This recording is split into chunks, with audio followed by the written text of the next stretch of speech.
Good afternoon. Every morning you wake up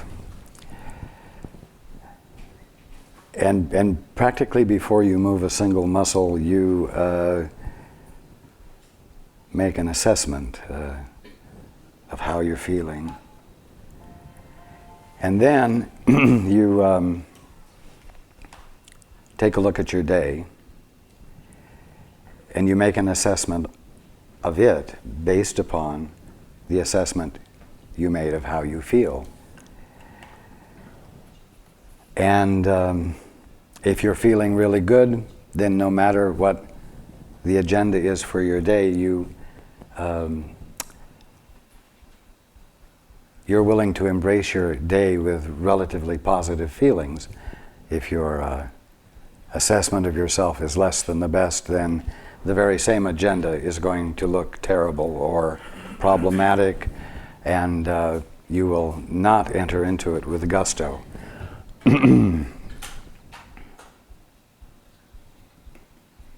How you think you feel depends upon whether your body is comfortable or not comfortable, and whether your mind is sluggish or alert when you've woken up.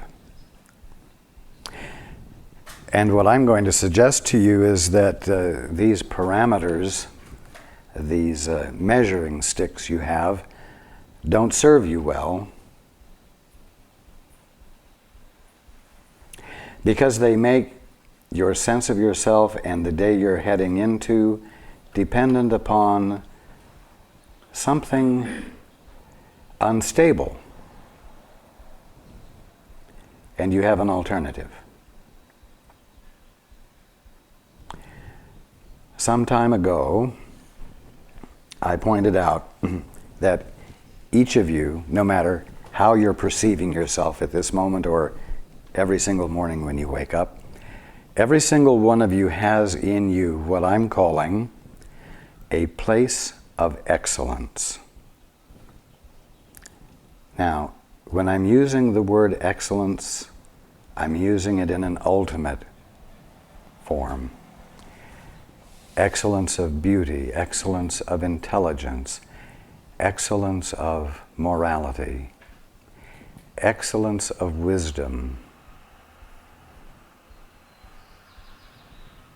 excellence that is divine. It's absolutely stable, unchanging. It's your birthright to be experiencing that 24 hours a day, and that should be the measuring stick with which you look at yourself and your day.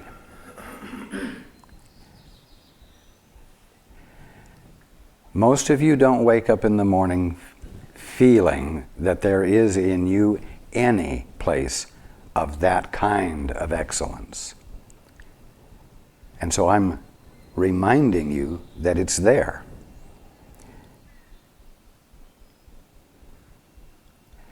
Now, there are some of you who wake up in the morning and that little assessment happens, and if it's negative, if it's not embracing the greatest potential, you get on the stick and you correct your thought. You consciously choose not to just play into the prevailing feeling you're having, and you claim your birthright.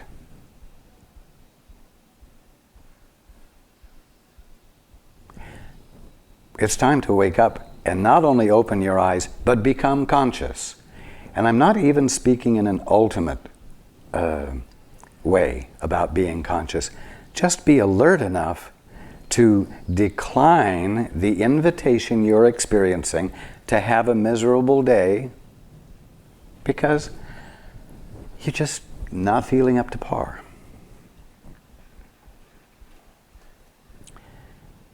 If you will be alert enough to do that and practice this little exercise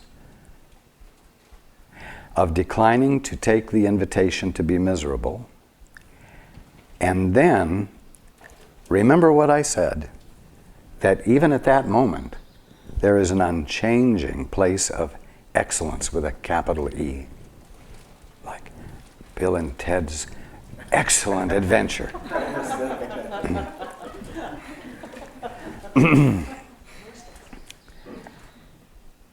Remember that that's there, and before you even lift the first leg out of bed, let your attention be drawn to that place. Let your attention go to that place, even just the idea of that place. Because it's there so that you may determine your day with excellence. Not just so that you will have an excellent day, but everyone you come in contact with will have an experience of excellence that they will be blessed by as well.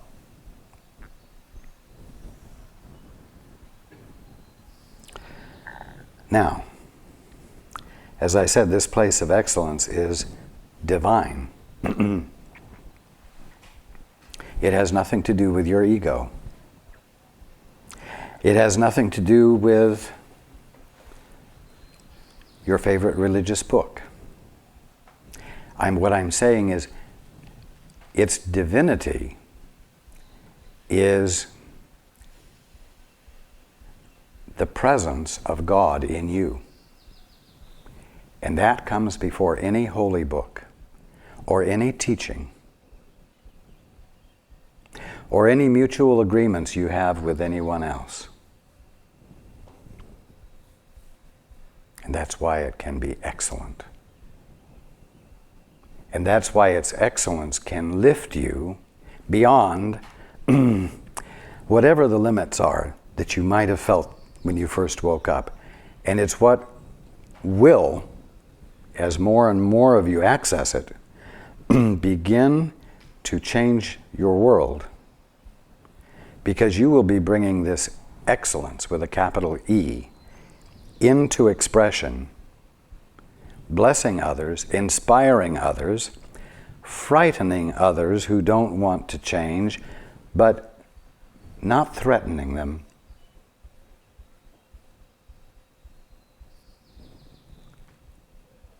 They will not like to hear what you have to share, but they will also know that what you're saying is not harmful.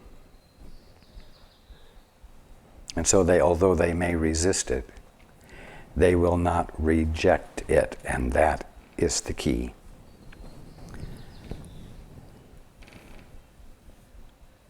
Many of you are students of A Course in Miracles. I want you not to bind yourself to that book,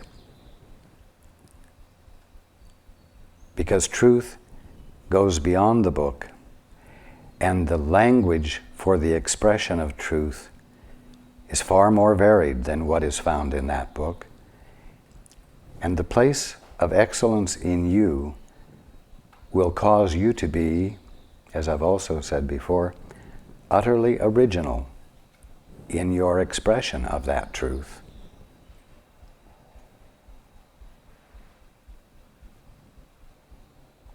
In other words, this place of excellence in you is totally unbound by any presently existing thing that any of you have made up.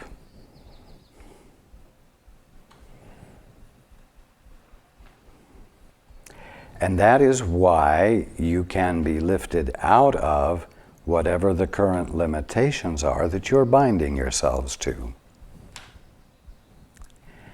This place of excellence in you has no response to peer pressure.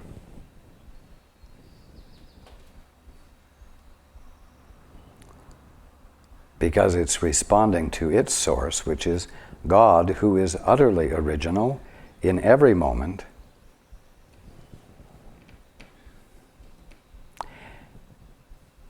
And so herein lies your freedom. This place of excellence in you, which is the essence of your being at the bottom line, does not have to contend with peer pressure.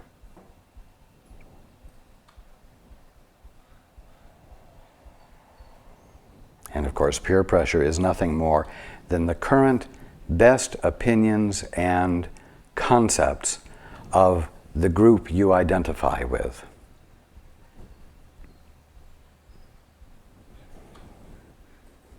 True,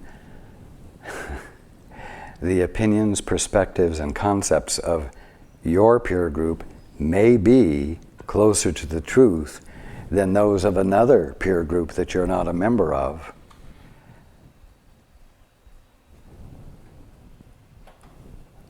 But such thinking keeps boundaries going. Coming from the place of excellence in you transcends those boundaries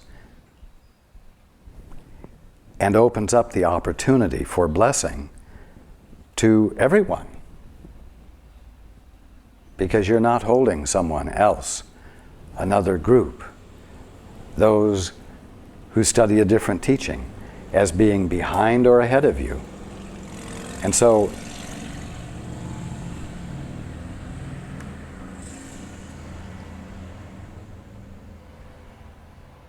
choosing to reach for this place of excellence in you, and then daring to be from what you find yourself knowing as a result of the connection,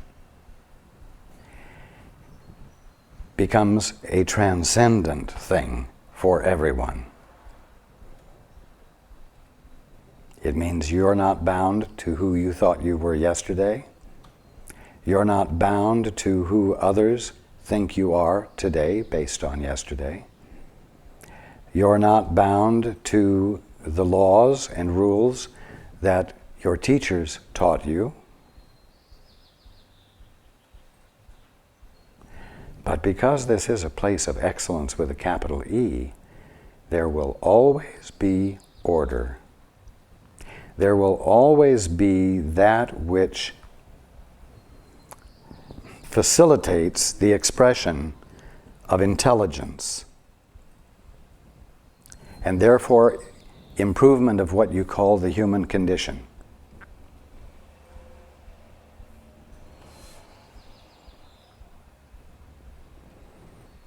And as you're well aware, today there is a great call for improvement of the human condition.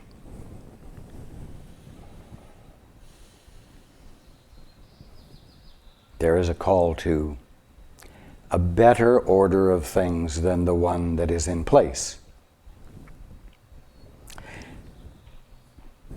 And you can't say, well, it's those guys over there, they need to change.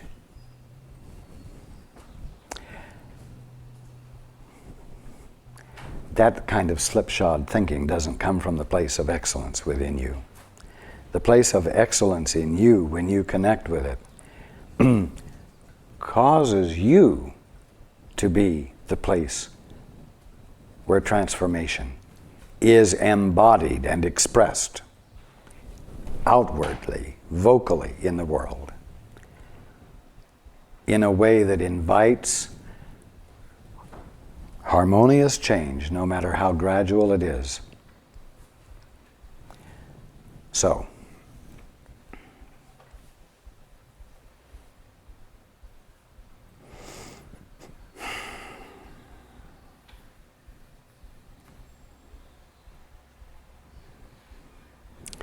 just to reinforce this a little bit, no matter how happy you are today, no matter how much at peace you are, no matter how comfortable you are,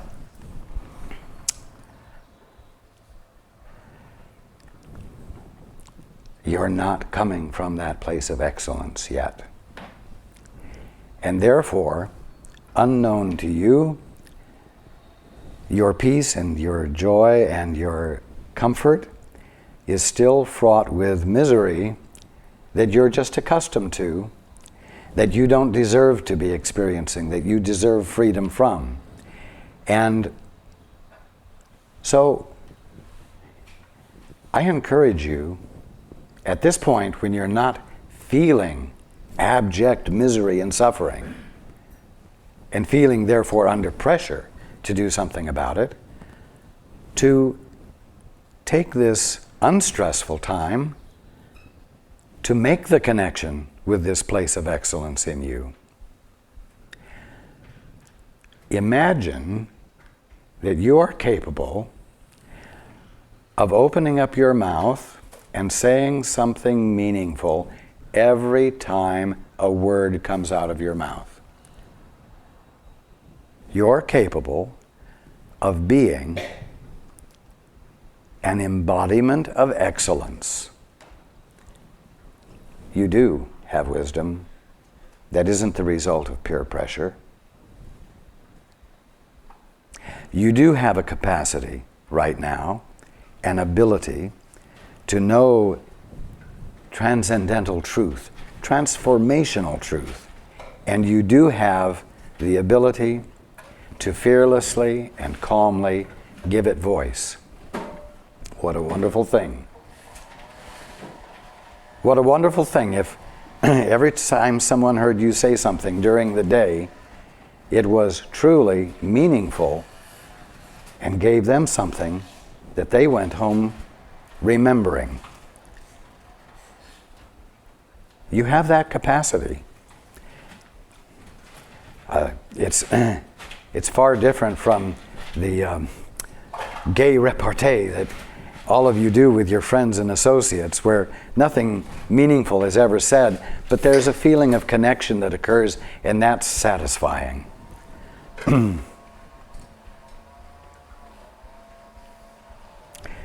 And I'll tell you something else about this place of excellence. So you don't get afraid of what you're going to look like or sound like if every time you open up your mouth, you say something wise. The place of excellence in you, its nature is love. And it knows how to be appropriate in the face of apparent human need, so that wisdom will be expressed that doesn't overwhelm, that doesn't make you look like a wise ass to everyone else, and therefore cause them to make fun of you or reject you. Because this place of excellence in you, the nature of which is love, can be meaningful without appearing to be superior. You can be meaningful in such a grounded and apparently normal way that no one will be drawn to how strange it is to hear something wise from you. They will be preoccupied with the fact that what was said feels right to them.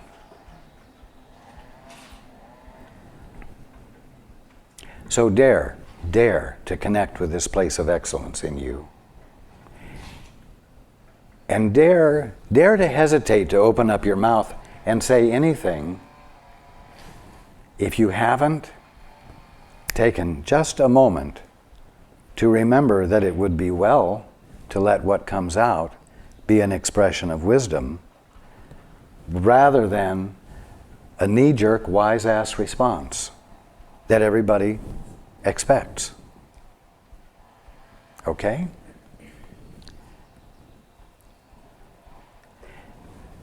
It's satisfying to know that there is a place of capital E excellence in you, but I want you to not only connect with it, but let that excellence show in the world.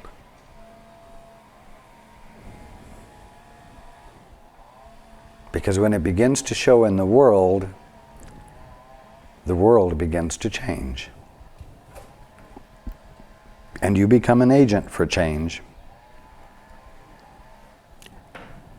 Not because you're trying to change something in the world, but because you're being different yourself. And you're breaking the pattern, the repetitive pattern of doing what's always expected, which amounts to yielding to peer pressure and constantly reconfirming the existing patterns.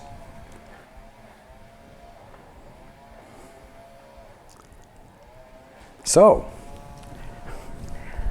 I just wanted to share that with you.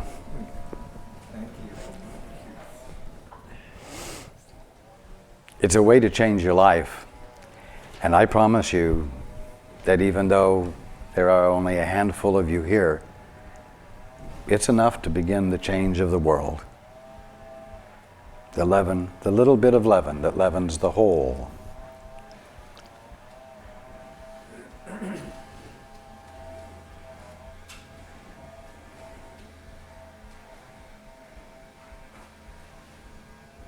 In you there is a place of excellence.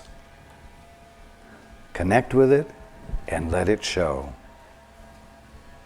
Everyone will say thank you.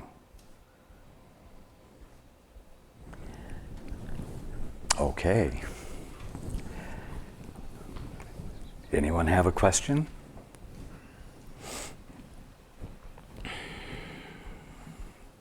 In the striped top? And for the sake of the amount of time we have, let's limit it to one question, and then if you have a follow-up or a yes but, we'll limit it to that, okay? My husband has a hearing loss in his right ear. This is a result of a case of shingles, and we have been told that the nerves are dead and this is permanent. What can you say to help him regain his hearing? Don't believe it.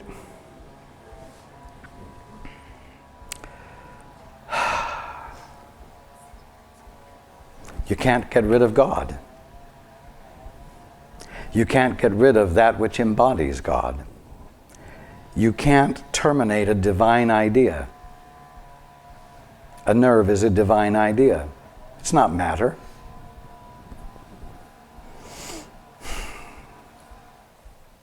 Everything is intact because no part of God has been diminished, damaged, or rendered dead. Robbie, could you move this way just a little bit? Thank you.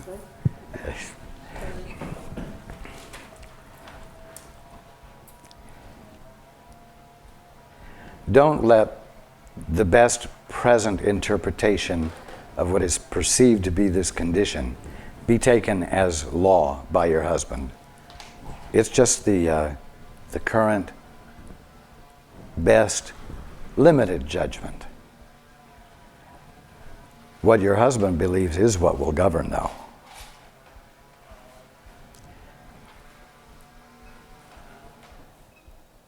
God is like a light that can't be turned out. God is infinite and eternal. And his self-expression, you, his self-expression, your husband, cannot be turned out, cannot be diminished without God being diminished, and that's impossible.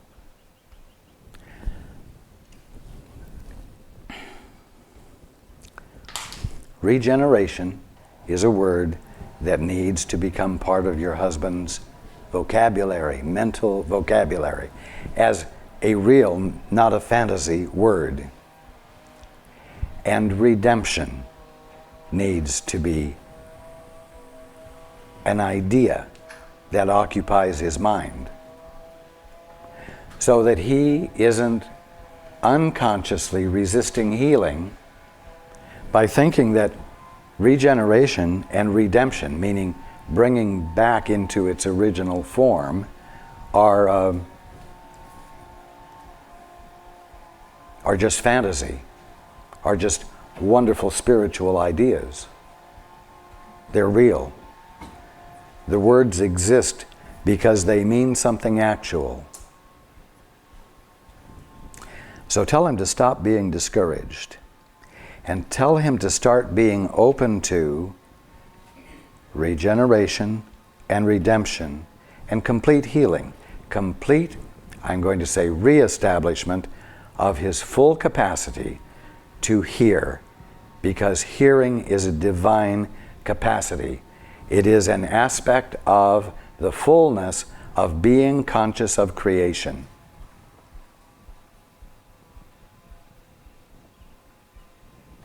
It's not a physical sense at all. It's a divine sense. Hearing, seeing, smelling, feeling, tasting. All of these are words describing what soul is, and God is soul.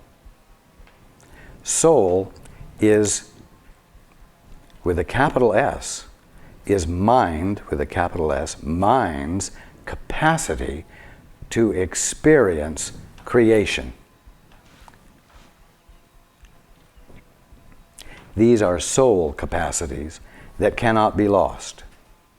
But if he insists on seeing himself as a physical body of matter that's subject to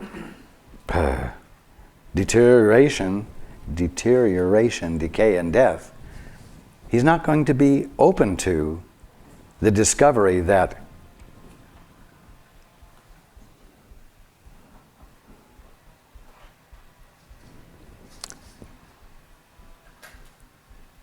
that which identifies him, the embodiment of his presence, is utterly divine and is there to identify the presence of his individuality perfectly. It has a divine function. And I tell you what, I don't care how many Christians or Course in Miracles students or anyone else tells you that the body doesn't exist and the body isn't real. I don't care how many say that with authority. I will tell you this: if you believe it, you will not see healing. Creation, misinterpreted to be a material universe, cannot become a material universe subject to disease, decay, and death. You can fool yourselves into believing that, but you can't make it true.